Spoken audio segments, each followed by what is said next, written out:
Families, welcome to our channel காரையிலம். இன்றைக்கி பார்த்தீங்கன்னா சண்டே மார்னிங் ஏஞ்சோன்னே இன்றைக்கி ஆஃப்டர்நூன் என்ன ஸ்பெஷலாக இருக்கும் அப்படின்னு போய் எங்கள் அம்மா கிட்ட, அம்மா இன்றைக்கி ஆஃப்டர்நூன் என்னம்மா ஸ்பெஷல் அப்படின்னு கேட்டேன். எங்கள் அம்மா உனக்கு என்ன வேணும் அப்படின்னு கேட்டாங்க. பிரியாணி ஒரு புல்லு, காடை ஒரு புல்லு, கவுதாரி ஒரு புல்லு, கொக்கு ஒரு புல்லு, கோழி ஒரு புல்லு, நண்டு ஒரு புல்லு, நத்த ஒரு புல்லு, ஆக மொத்தம் 10 புல்லு. நான் எங்கள் அம்மா கிட்ட பெரிய லிஸ்ட்டாக சொல்ல, எங்கள் அம்மா இதெல்லாம் பண்ணித்தர முடியாது, இதை விட சூப்பரான உனக்கு ஒன்று பண்ணித்தரேன் அப்படின்னு என்னை கூட்டிகிட்டு போய் இவ்வளோ பெரிய ப்ரானை காமிச்சாங்கங்க. என்னம்மா இதுன்னு கேட்க, இதை வச்சு நான் அன்றைக்கி ஒரு சூப்பராக இறால் குழம்பு பண்ணித்தரேன் அப்படின்னு சொன்னாங்க. வாங்க அந்த இறால் குழம்பு போய் எப்படி பண்ணுறதுன்னு வீடியோக்குள்ளே போய் பார்க்கலாம். இப்போ பார்த்தீங்கன்னா குழம்பு வைக்கிறதுக்கு ஃபஸ்ட்டு குழம்பு கரைச்சி வச்சுக்கிறாங்க. அதுக்கு ஒரு 3 ஸ்பூன் கிட்ட குழம்பு தூள், அதுக்கப்புறம் தேங்காய் பால் திக்காக அரைச்சி வச்சுருக்காங்க. இப்போ நம்ம அரைச்சி வச்சுருக்க தேங்காய் பாலை குழம்பு தூளோட மிக்ஸ் பண்ணிக்கிறாங்க. தேங்காய் பால் ஊற்றினதுக்கப்புறம் புளி கரைச்சி ஊற்றிக்கிறாங்க. புளி அளவு பார்த்திங்கன்னா ஒரு சின்ன லெமன் சைஸுக்கு எடுத்து அதை ஊற வச்சு ஊற்றிக்கிறாங்க.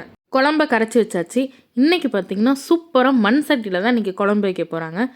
ஒரு 3 ஸ்பூன் கிட்ட எண்ணெய் ஊற்றிக்கிட்டு அதுக்கப்புறம் கொஞ்சோண்டு அதில் வெந்தயம் போட்டுக்கிறாங்க. இது நல்லா பொரிஞ்சு வந்தோடனே சின்ன வெங்காயம் நல்லா நைஸாக கட் பண்ணி வச்சுருக்காங்க, அதையும் ஆட் பண்ணிக்கிறாங்க. வெங்காயம் பார்த்திங்கன்னா நல்லா வதங்கி வரணும், நல்லா கோல்டன் ப்ரௌனாக வர வரைக்கும் வதங்கணும். ஒரு சைடு மண் சட்டியில் இறால் குழம்பு ரெடியாக, இன்னொரு சைடு பார்த்திங்கன்னா ஃபிஷ் ஃப்ரை சூப்பராக ரெடி ஆகிட்டு இருந்துச்சு. இப்போ வெங்காயம் நல்லா ஓரளவுக்கு வதங்கிருச்சு. இதில் ஒரு 2 தக்காளி எடுத்து அதை 4ஆக கட் பண்ணி போட்டுக்கிறாங்க. இது ரெண்டுமே நல்லா வதங்கினதுக்கப்புறம் கரைச்சி வச்சுருக்க குழம்பு எடுத்து ஊற்றிக்கணும். குழம்பு ஊற்றினதுக்கப்புறம் இதில் பார்த்திங்கன்னா ஒரு முருங்கைக்காய் கட் பண்ணி வச்சுருக்காங்க, அதையும் இதில் ஆட் பண்ணிக்கிறாங்க. முருங்கைக்காய் போட்டதுக்கப்புறம் அப்படியே கொஞ்சம் நேரம் விட்டுருங்க, குழம்பு நல்லா கொதி வரணும். A few minutes later. இப்போ பார்த்திங்கன்னா குழம்பு நல்லாவே கொதி வந்துருச்சு. இப்போ நம்ம நல்லா வாஷ் பண்ணி வச்சுருக்க இறால் எடுத்து ஆட் பண்ணிக்கலாம். இதேமாரி பெரிய ப்ரானுக்கு மட்டும் எங்கள் அம்மா அந்த தோல் எடுக்க மாட்டாங்க, அது மண்டையை மட்டும் எடுத்துட்டு நல்லா சுத்தமாக க்ளீனாக வாஷ் பண்ணி அப்படியே குழம்புல ஆட் பண்ணிடுவாங்க. இப்படியே போடுறதுனால பார்த்திங்கன்னா குழம்புக்கு இன்னுமே ஒரு நல்ல டேஸ்ட்டு கொடுக்கும். அந்த இறாலில் உள்ள எசன்ஸ்னால் இறங்கி ஒரு தனி டேஸ்ட்டு கொடுக்கும் குழம்புக்கு.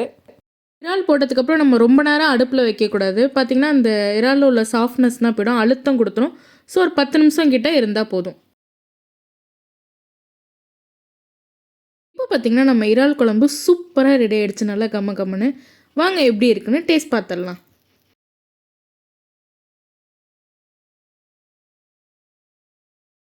சும்மா சொல்லக்கூடாதுங்க, இறால் குழம்பு செம்ம டேஸ்ட்டாக இருந்துச்சு.